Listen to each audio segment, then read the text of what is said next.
Well, I am joined today by Dr. Leigh Hochberg. He wears many hats. Among them, he's a professor of engineering at Brown University. He's also the director of the Center for Neurorestoration and Neurotechnology at the Providence VA Medical Center.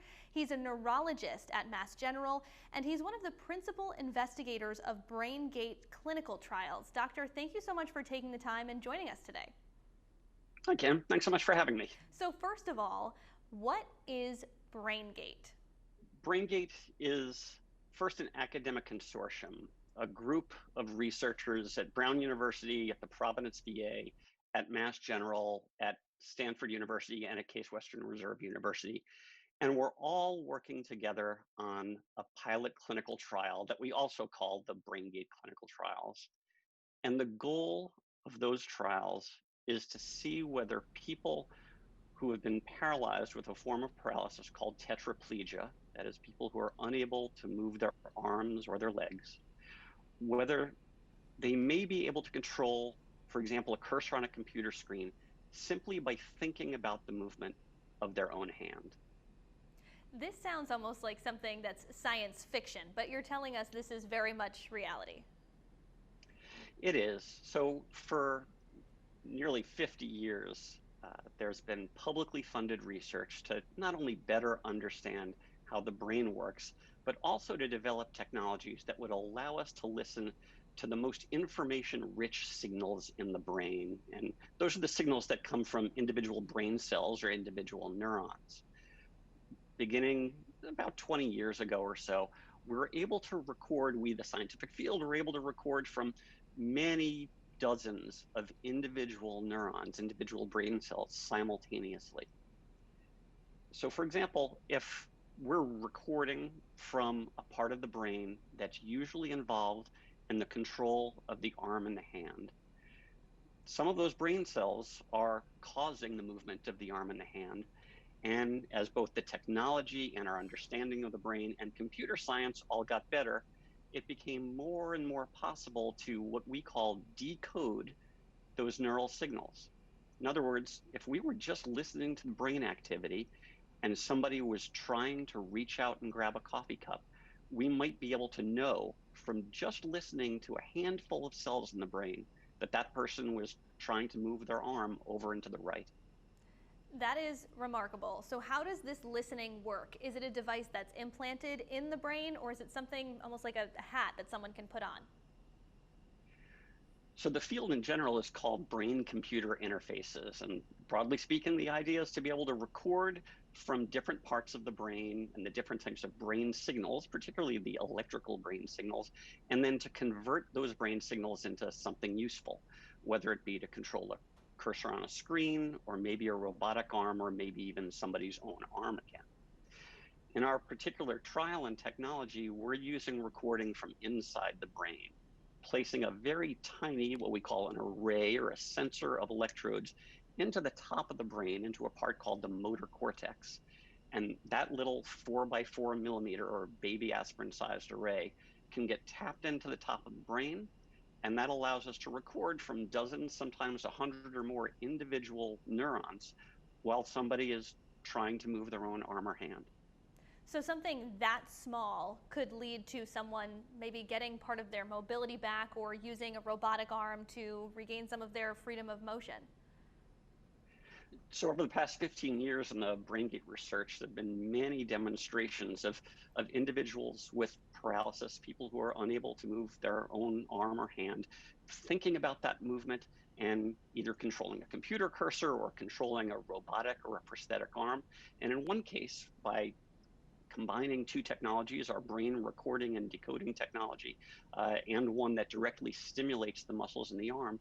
There was a gentleman in Ohio who had a cervical spinal cord injury, and even though he was unable to move his own arm or hand of his own power, when using our investigational BrainGate technology, and that was being used to stimulate his own arm muscles, he's able to open and close his own hand for the first time in years, and flex and extend his elbow, and in one case to feed himself mashed potatoes, which was first the food that he requested, and also was something that he hadn't been able to do of his own power for years.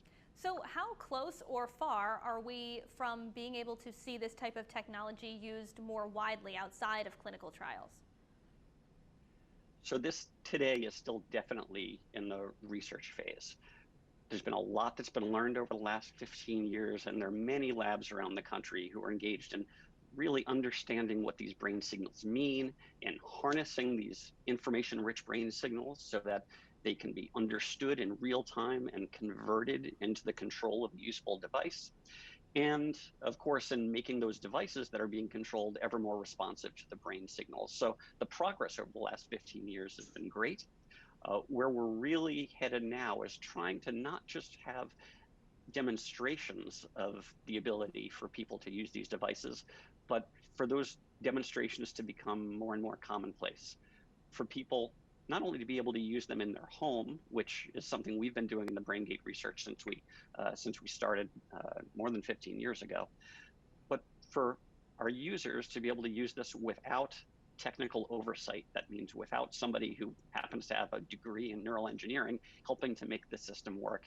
At the end of the day, it needs to look like any other medical device. It should work 24 hours a day, 7 days a week. It should be fast, intuitive, natural, invisible, and of course, eventually available. And really the stage of the research that we're at now is to try to get this technology to be able to, we all hope, help people with paralysis in that kind of intuitive, regular, fast, consistent, and reliable manner. I can see some people thinking, okay, so if this is used in a medical setting to help folks with paralysis, could it one day be commercialized? We all talk to our devices now. Could we one day have something implanted in our brains that allows us to use our cell phone, our computer, just by thinking? There's two ways to think about the commercialization. One is that any medical device, eventually, if it's going to get out to the people, patients who we all hope are going to be helped, that device, that system does need to be commercialized. Neither university labs or medical centers make, market, support medical devices. That eventually needs to be translated to a company. So that commercialization aspect is important. The other question you're asking is about, I think, other uses of these technologies. And I'll tell you, as a neurointensive care physician, I see people in the intensive care unit who were able to easily walk and talk yesterday, and as the result of either a spinal cord injury or brainstem stroke, have suddenly lost either the ability to move and sometimes the ability to speak. I also meet people with ALS or Lou Gehrig's disease who are progressively losing the ability to move and to speak. And our BrainGate team, our entire focus is being able to do the research that we hope is going to create the technology that will allow me to tell somebody in the future that there is a technology, it can restore your ability to move, it can restore your ability to communicate, and that's really where all of our focus is on. How much of this research is being conducted here in Rhode Island? How much is tied to your work at Brown, or is most of it happening over the border in Massachusetts? The original home for this BrainGate research was very much at Brown University. John Donahue, professor of neuroscience and engineering at Brown, his lab years ago really was the one that did some of the fundamental work that eventually led to a spinoff company in Providence. And then that company was back in 2004, the company that launched the BrainGate clinical trials. Those clinical trials have now returned to academia and are fully run through the support from the Department of Veterans Affairs, the National Institutes of Health, and philanthropies. But this ability to not only have a clinical trial, and much of the ongoing research continues to happen at Brown. It happens in close collaboration with our collaborators at the Providence VA Medical Center, at Mass General, and also with our very close collaborators also at Stanford and at Case Western. So a lot of it sounds like it started in its infancy right here in Rhode Island. Yeah, it certainly did. Fantastic. So another thing that I wanted to ask you about, in addition to the device, I was reading the piece in the Times last weekend that mentioned there is some research being done into nanoparticles, maybe an injection of some sort. Can you tell me a little bit more about that science and where that's at?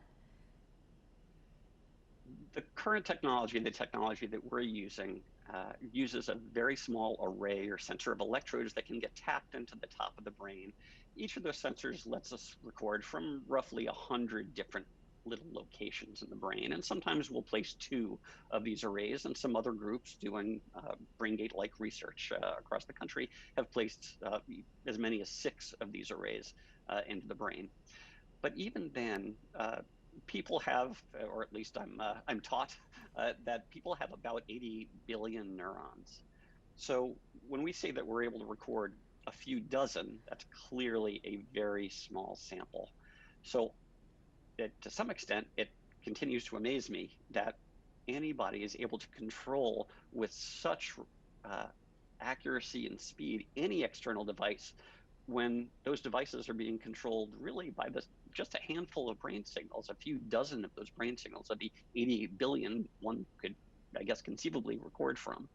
So today, a lot of the engineering development that's going on is to try to find ways to reliably and over a long period of time, meaning measured in decades, record from many more sites in the brain, which of course would provide that much more information, presumably make it that much easier, that much more reliable, that much faster for someone to not only be able to control a cursor on a computer screen or a robotic arm, but to really have the kind of dexterous, easy, intuitive control that somebody without a physical disability has over their own arm or hand. Doctor, a lot of people talk about exploring space or exploring the depths of the ocean, but as a neurologist, how much more exploration do we have to do of the human brain? At some point, space was the final frontier or the largest frontier. As a brain scientist, I continue to think that the brain is really where we have so much more to learn. We are just in neuroscience worldwide, there's incredible capacity to learn more and more about the brain at every scale, at the scale of individual brain cells, at how groups of brain cells work together, at how different parts of the brain work together, and of course, how the brain not only creates movement, but creates cognition and memory and mood.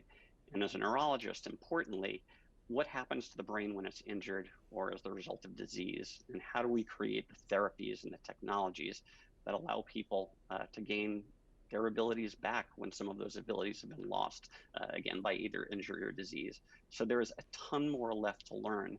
And one of the incredible opportunities we have as part of BrainGate research is we have truly extraordinary participants. The people who join us in this study, people with paralysis, join us not because they're hoping to gain any benefit for themselves, but because they want to help us to develop and test a technology that we all hope will help other people with paralysis in the future. And in the process of doing that, they're also giving us an opportunity to learn more about the brain, to learn more about how the brain functions as somebody is thinking about a particular movement or attempting to make a particular movement, or perhaps trying to use more than one device at different times during the day. So there's a ton more that we may be learning. I'm sure that we'll be learning over the years and decades ahead.